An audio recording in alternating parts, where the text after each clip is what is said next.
Bonjour, alors aujourd'hui je vais vous parler un peu de mon programme. On va parler d'emploi, de transport et aussi ce qu'on pourrait faire pour aider les jeunes bruxellois. Emploi.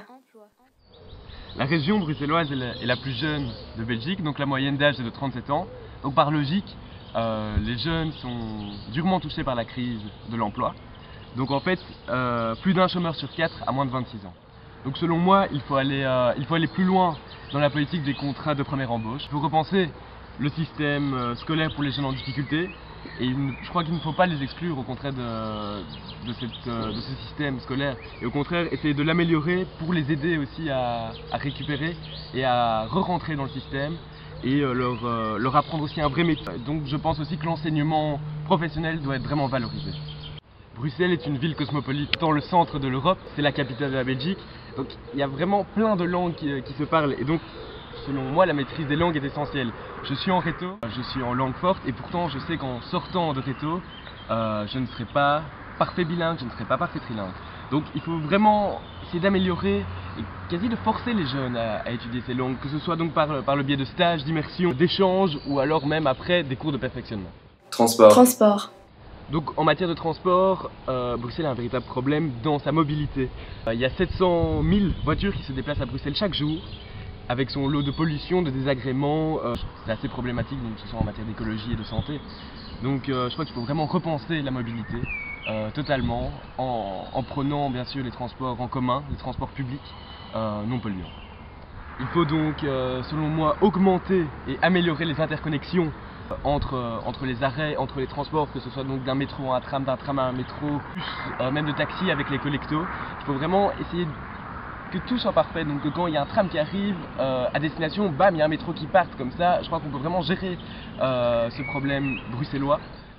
Je voulais encore vous donner deux chiffres. Il y a 400 000 nafteurs qui viennent tous les jours à Bruxelles, que ce soit en voiture ou avec des transports en commun. Et le deuxième chiffre, c'est qu'en 2008, 285 millions de voyageurs ont utilisé le réseau STIP, donc ça prouve l'engouement de la population vis-à-vis des transports publics. Donc c'est pour ça que, selon moi, il faut vraiment investir sans relâche dans l'amélioration, que ce soit en confort, en prix ou en disponibilité des transports en commun. Nous sommes en pleine crise économique. Je crois que le service public, au contraire, diminuer ses prix. Dans les transports publics, le prix d'un titre de transport, ça devient totalement excessif. Je trouve qu'il faut établir une gratuité totale pour les personnes qui en ont vraiment besoin. Mais que ce soit pour les jeunes de moins de 25 ans, les gens qui n'ont pas d'emploi. Je crois qu'il faut adapter le réseau Noctis qui est fort coûteux afin qu'il réponde vraiment aux besoins âgés bruxellois. En prolongeant jusqu'à 2h30 du matin, tous les vendredis et samedis, les lignes nord-sud et les lignes transversales qui couvrent les 19 communes bruxelloises. Améliorer les infrastructures du canal pour décongestionner les rues bruxelloises des transports de poids lourds. Les jeunes.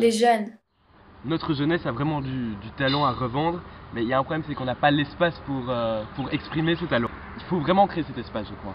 Donc par exemple, avec les deuxièmes chaînes de la RTBF, que j'ai à la radio, à la télé ou sur internet, vraiment essayer de créer un dialogue entre nous pour pouvoir s'exprimer, traiter de l'information, mais en fonction des jeunes. Deuxièmement, les jeunes ne s'intéressent plus à la politique. En leur parlant, j'ai compris qu'ils avaient des préjugés sur celle-ci. C'est ça en fait qui m'a donné un peu l'envie de me lancer dans la politique.